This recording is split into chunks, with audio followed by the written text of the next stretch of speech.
राम नाम की कोठरी चंदन जड़े की वार, ताली लागी प्रेम की खोलो कृष्ण मुरार।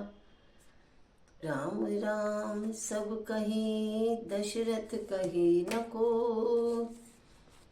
एक बार दशरथ कहे कोटि यज्ञ फल होय। सियापति राम जय जय राम, मेरे प्रभु राम जय जय राम।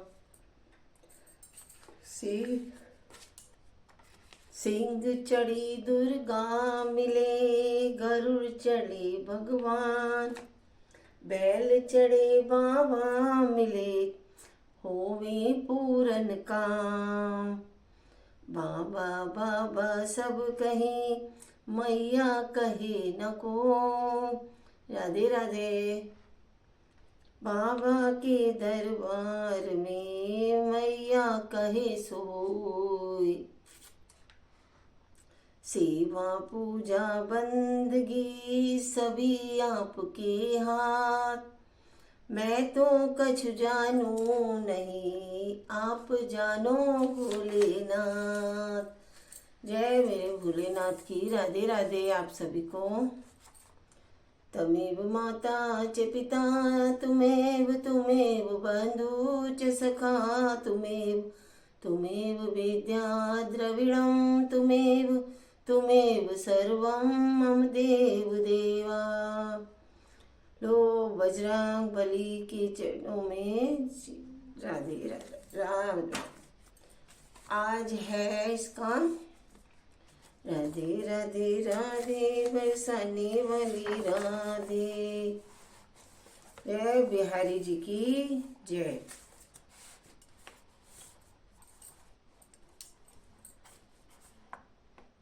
इसमें आया था, बिना ही शरीर त्वचा स्पर्श करना, बिना ही आँखों के देखता है और बिना नाक के सब गंधों को ग्रहण करता है। जो बिना कानों के सुन भ्रम की करनी सभी प्रकार के ऐसे अलौकिक है जिनको महिमा कही नहीं जा सकती। जो बिना कानों के सुन सकता है, बिना आँखों के देख सकता है, और जिसकी जबान नहीं लेकिन वो बोल सकता है, लेकिन उसके मन में राम नाम बसा हुआ है, यानी परमात्मा रहता है। कहते हैं ना, गूंगा भी बोल देता है, बिन पैरों का भी चल देगा। यही है भगवान का मर्जी। भगवान जब ताकत देता है तो पूरी देता है। अब आगे क्या कह रहे हैं, कहां से, जिसका वेद और पंडित इस प्रकार वर्णन करते हैं और मुनि जिसका ध्यान धरते हैं, वही दशरथ नंदन भक्तों के हितकारी अयोध्या के स्वामी भगवान श्री रामचंद्र जी है। राम का नाम लेते ही जीभ भी चल बोल पड़ती है, कान भी सुनने लगते हैं, आवेश दिखाई भी देने लग जाता है। किससे? मन के, वैसे नहीं, मन से। काशी मरत जंतु अवलोकी, जासु नाम बल करो बिसोकी, सोई प्रभु मोर चराचर स्वामी, रघुबर सबुर अंतर्यामी। हे पार्वती, जिनके नाम के बल में काशी में मरते हुए प्राणी को देखकर मैं उसे शोक रहित कर देता हूँ, वही मेरे प्रभु रघु श्री रामचंद्र जी जड़ चेतन के स्वामी और सबके हृदय के भीतर की जानने वाले हैं। वो सबको मुक्त कर देते हैं। बिबसहु जासु नाम नर कही, जन्म अनेक रचित अग दई, सादर सुमिरन जे नर करही, भव परिधि गोपद इव तरही। विवश होकर भी जिनका नाम लेने से मनुष्यों के अनेक जन्मों के लिए किए हुए पाप जल जाते हैं, जिनका नाम लेने से ही जो पता नहीं कब कब के होते हैं पाप, वो खत्म हो जाते हैं। फिर जो मनुष्य आदर पूर्वक उनका स्मरण करते हैं, वे तो संसार रूपी समुद्र को गाय के खुर के समान किसके? गाय के खुर से बने हुए गड्ढे के समान पार कर जाते हैं। राधे राधे आप सभी को। राम सो परमात्मा भवानी तय ब्रह्म अति अभिहित तब बानी अस संशयानत उर्माही ज्ञान विराग सकल गुण जाही। हे पार्वती, वही परमात्मा श्री रामचंद्र जी है, उनमें भ्रम है। तुम्हारा ऐसा कहना अत्यंत ही अनुचित है। इस प्रकार का संदेह मन में लाते ही मनुष्य के ज्ञान, वैराग्य आदि सारे सद्गुण नष्ट हो जाते हैं। कोई भी गलत मन में आते ही सब कुछ नष्ट हो जाता है। सुनि शिव के ब्रह्म भंजन वचना, मिटी गए सब कुत रख के रचना। भई रघुपीत पद प्रीति प्रतीति, दारुण भावना बीती। शिव जी के ब्रह्मनाशक वचनों को सुनकर पार्वती के सब कुकर्तकों की रचना मिट गई।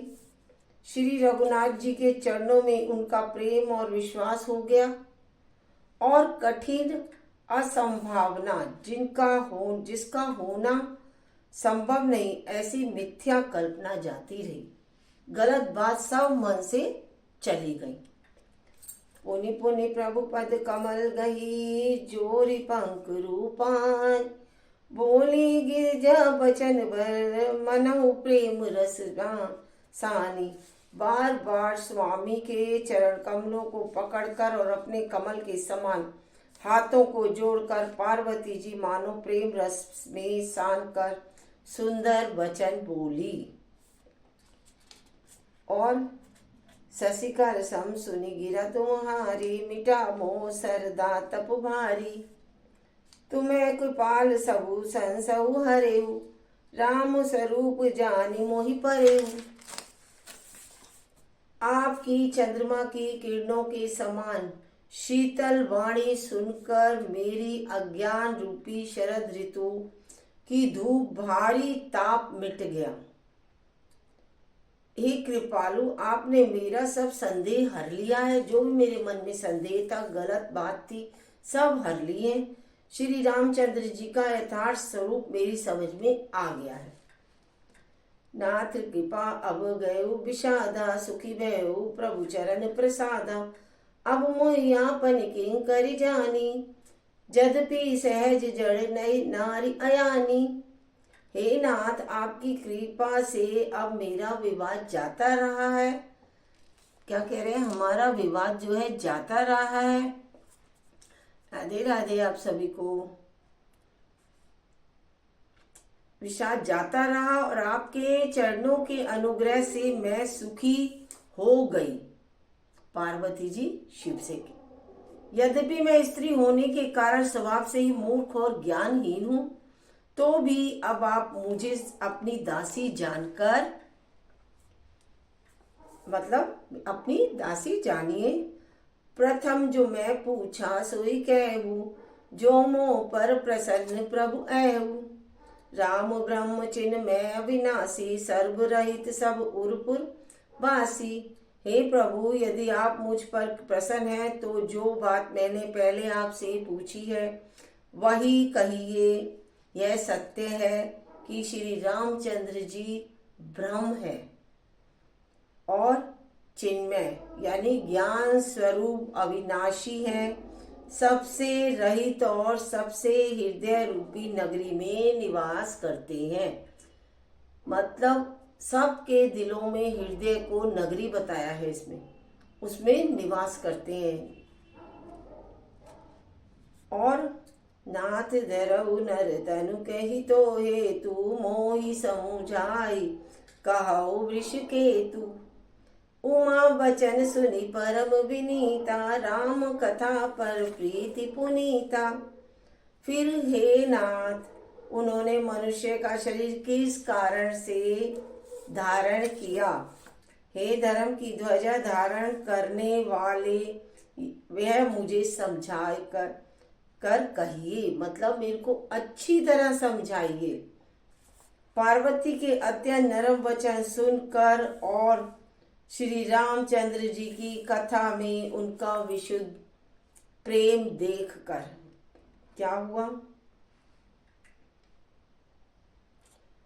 यर्षि कामरि तब शंकर सहज सुजान, बहुविधि उमई प्रशंसी मुनि, बोले कृपा निदान। सियापति राम जय जय राम, मेरे प्रभु राम जय जय राम। मंगल भवन अमंगल हारी, द्रवहु सुदर्शन अजर बिहारी। राम सिया राम जय राम सिया राम, राम सिया राम, राम सिया राम। तब कामदेव के शत्रु स्वाभाविक ही सुजान, कृपा निदान शिवजी मन में बहुत ही हर्षित हुए और बहुत ही प्रकार से पार्वती की बड़ाई करके फिर बोले। क्या बोले? नवापरायण पहला विश्राम, मासपरायण चौथा विश्राम। सुन शुभ कथा भवानी, रामचरित मानस विमल। काबू सुंडी बखानी सुना, बियग नायक गरुड़। हे पार्वती, निर्मल रामचरित मानस की वह मंगलमयी कथा सुनो, जिसे काकभूषुंडी ने विस्तार से कहा और पक्षियों के राजा गरुड़ जी ने सुना। शिव जी कथा सुना रहे हैं किसको? पार्वती जी को। सो संवाद उदार जय विधि, बा आगे कह। सुनहु राम अवतार चरित, परम सुंदर अनक। वह शेष संवाद जिस प्रकार हुआ वह मैं आगे कहूंगा। अभी तुम श्री रामचंद्र जी के अवतार का परम सुंदर और पवित्र चरित्र सुनो। हरि गुरु नाम अपार कथा, रूप अगणित अमित। मैं निज मति अनुसार कहूँ सादर सुनो।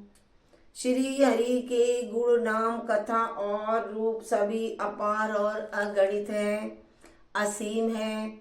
फिर भी हे पार्वती, मैं अपनी बुद्धि के अनुसार कहता हूँ। क्या कहता हूँ? तुम आदर पूर्वक सुनो।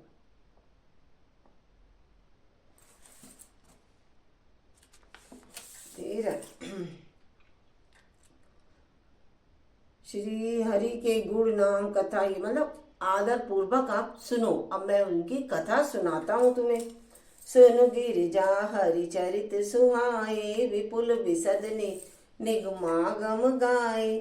हरि अवतार हेतु जई होई, ईद में थम कही जाए न सोई। हे पार्वती सुनो, वेद शास्त्रों ने श्री हरि के सुंदर विस्तृत और निर्मल चरित्रों का गान किया है। हरि का अवतार जिस कारण से होता है वह कारण बस यही है, ऐसा नहीं कहा जा सकता। अनेकों कारण हो सकते हैं और ऐसे भी हो सकते हैं जिन्हें कोई जान ही नहीं सकता, किसी को पता ही नहीं। राम अतकार्य बुद्धि मन बानी, मत हमार अस सुनहि सेया। तदपि संत मुनि वेद पुराना, रस कहु कही सब मति अनुमाना। हे सियानी सुनो, हमारा मत तो यह है कि बुद्धि मन और वाणी से रामचंद्र की तर्कना नहीं की जा सकती।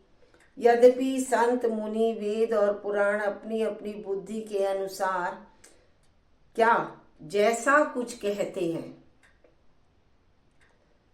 तस्मै सुमुखी सुना बहु तो ही। समुझी परई जस कारण ते मोही।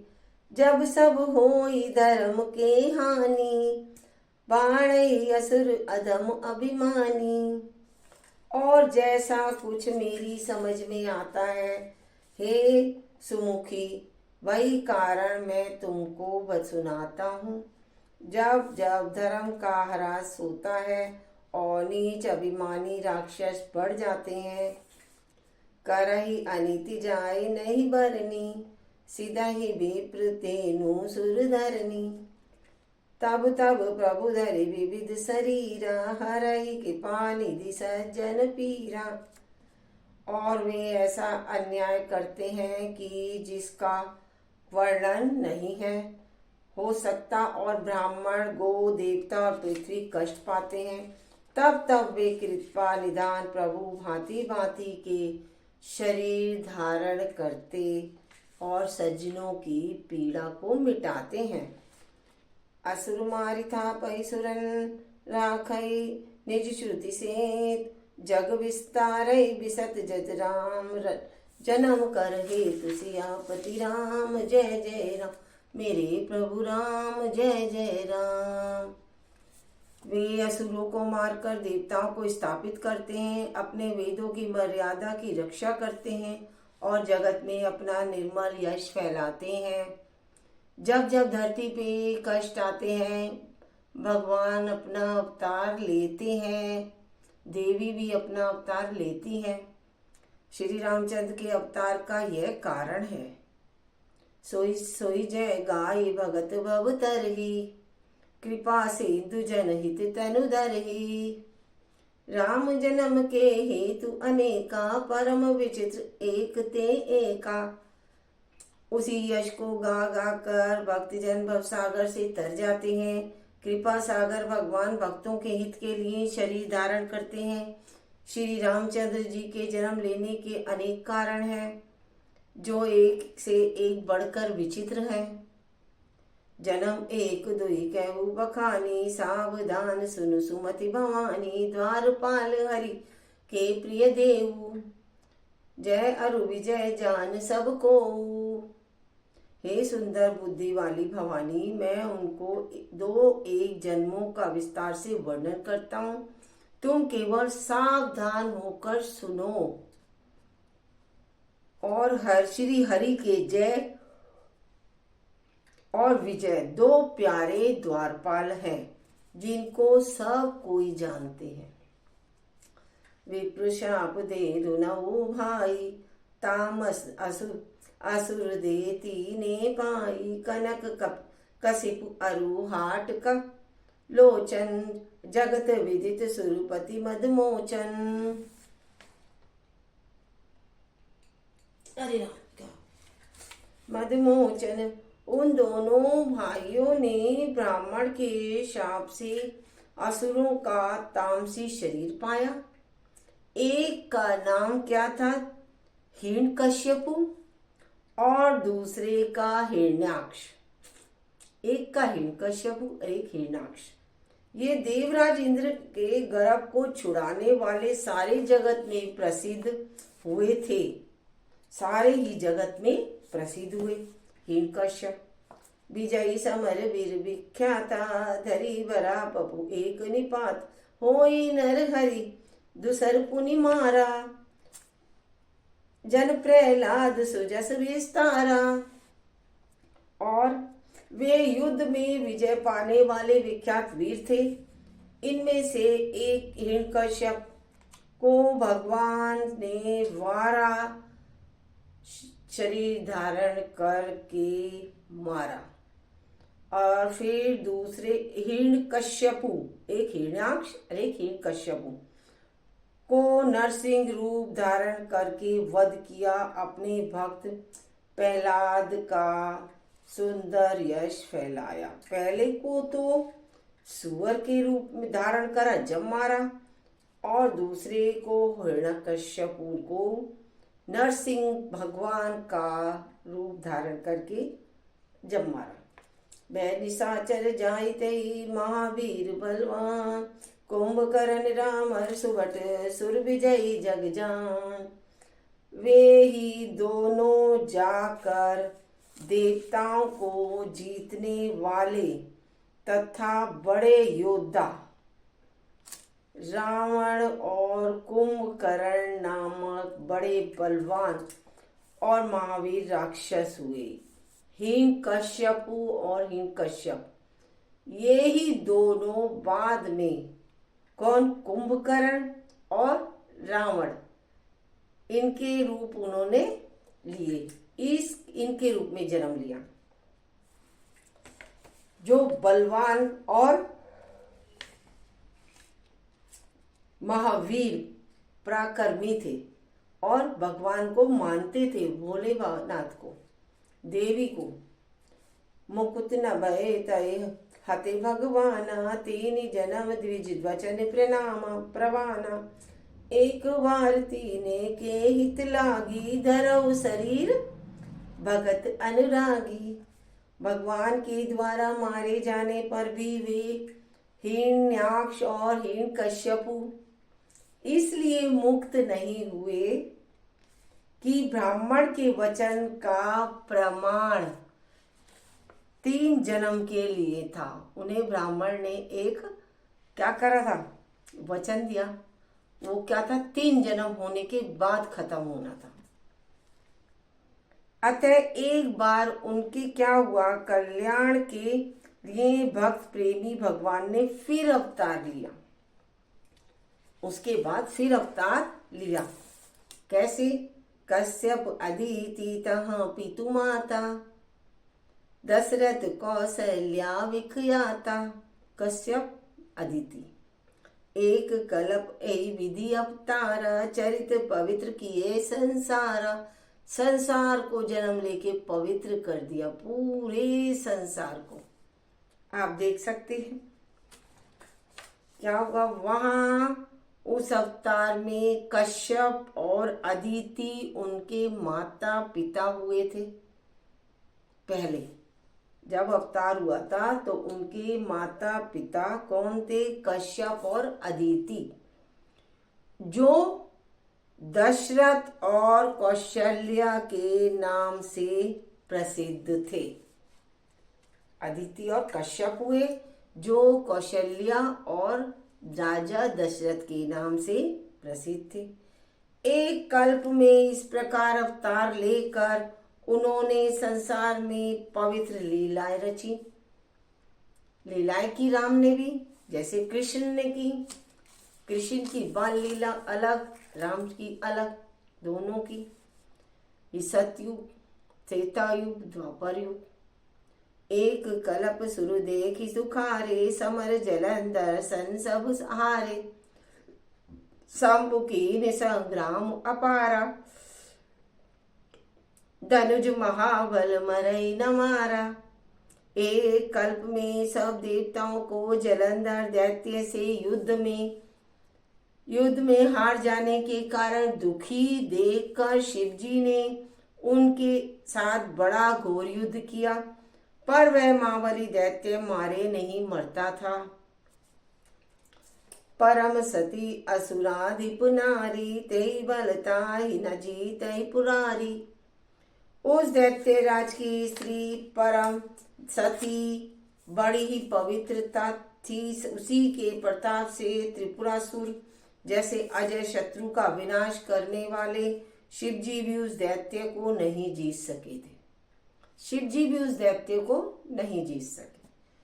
छल कर इटार सुव्रत प्रभु सुर कारज की, जब ते जान मरम तब शाप कोप कर दीन। सियापति राम जय जय राम, मेरे प्रभु राम जय जय राम। मंगल भवन अमंगल घारी, द्रवहु सुदशरथ अजर बिया। राम सिया राम जय राम सिया राम। प्रभु ने छल से उस स्त्री का क्या किया? व्रत भंग कर देवताओं का काम किया। जब उस स्त्री ने यह भेद जाना तो उसने क्रोध करके भगवान को ही श्राप दिया। तासु शाप हरिदीने परमाना, कौतुक निधि कृपाल भव भगवान। जहाँ जलंधर रामे रहु, रनहति राम परम पद देहु।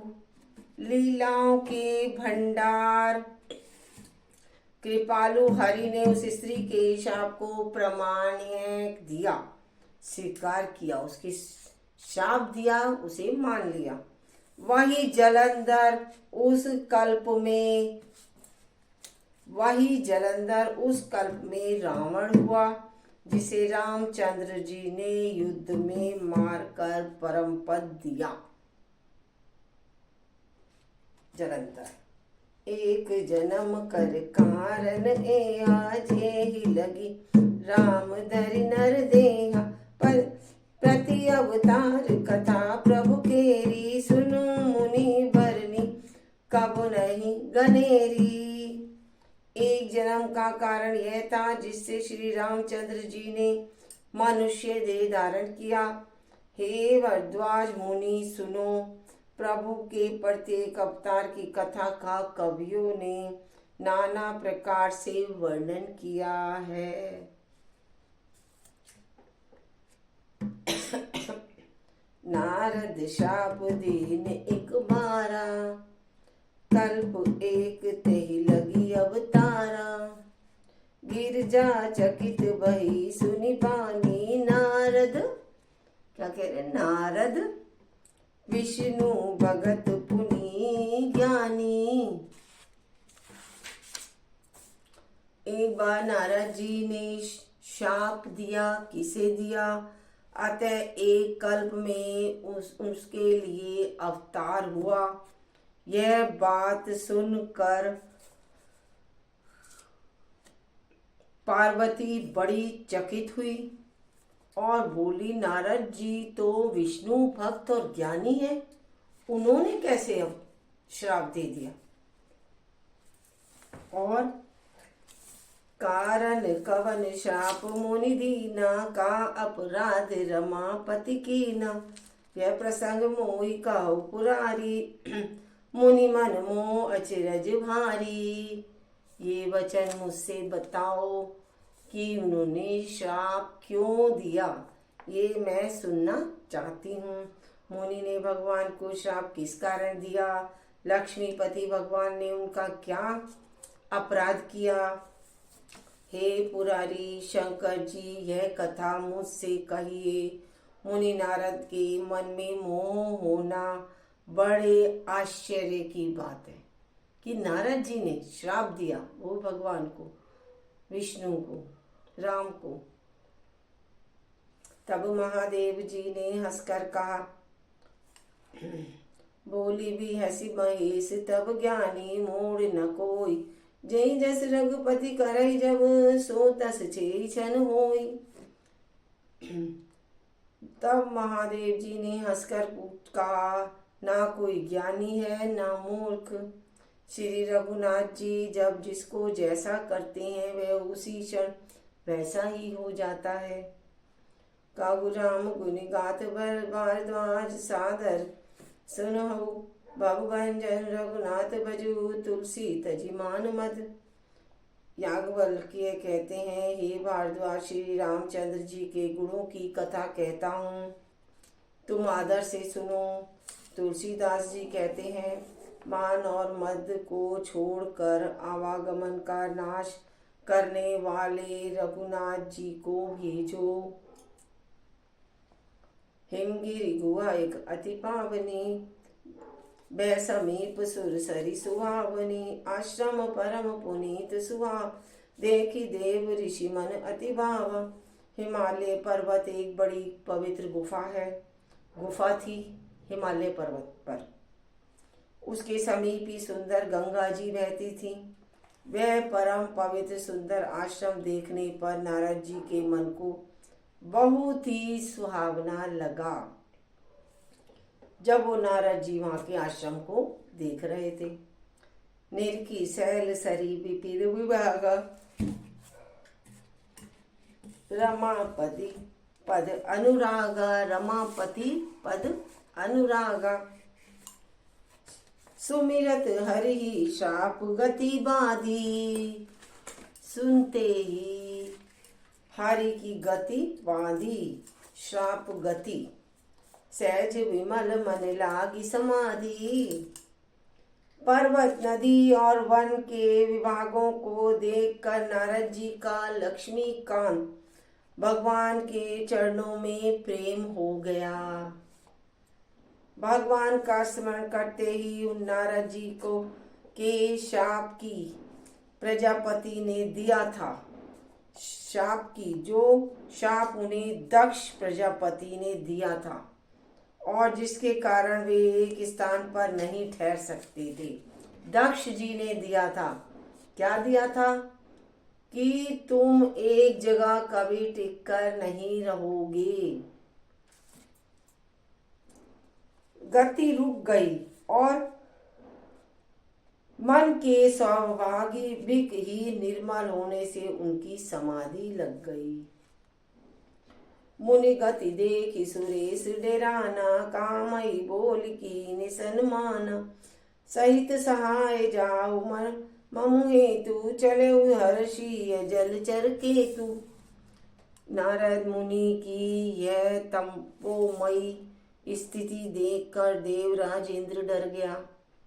उसने कामदेव को बुलाकर उसका आदर सत्कार किया। मेरे लिए तुम अपने सहायकों सहित जाओ, नारद जी की समाधि भंग करो। वहां पर वो रुक गए। उन्हें अच्छा लगा था गंगा के तट पर, पहाड़ में, हिमालय पर जब वो गए तो उन्होंने समाधि लगाई। तब इंद्र ने वहां पर भेजा। क्यों? देवराज इंद्र डर गए थे कि इन्होंने समाधि क्यों लगाई है।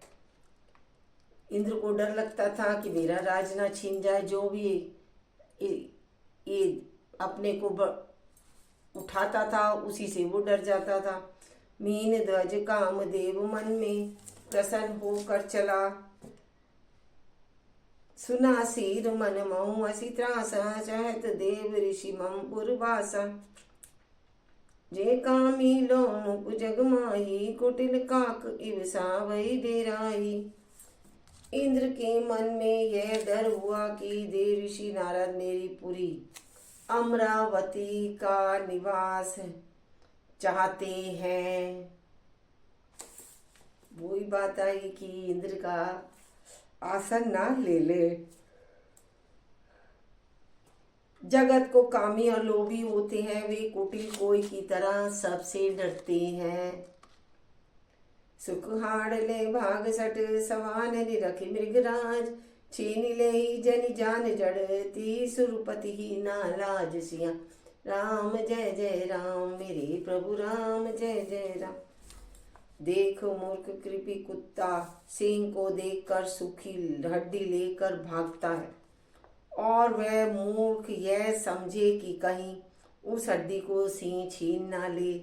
वैसे ही इंद्र को नारद जी मेरा राज्य छीन ना लें, ऐसा सोचते हुए वो नारद जी की समाधि को भंग कराने लगे।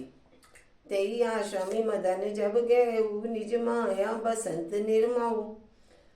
कुसुमित विविध बिटप बहु रंगा, कुजई कुकिल गूंजई भृंगा। तब कामदेव उस आश्रम में गया। तब उसने अपनी माया से वहां बसंत ऋतु को उत्पन्न किया। तरह तरह के वृक्षों पर रंग बिरंगे फूल खिल गए। उन पर कोयलें कूकने लगी और गुंजार करने लगे।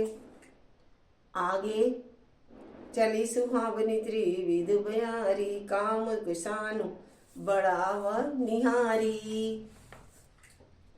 रंभाधिक सुर नारी नबीना, सकल असम सर कला प्रवीणा।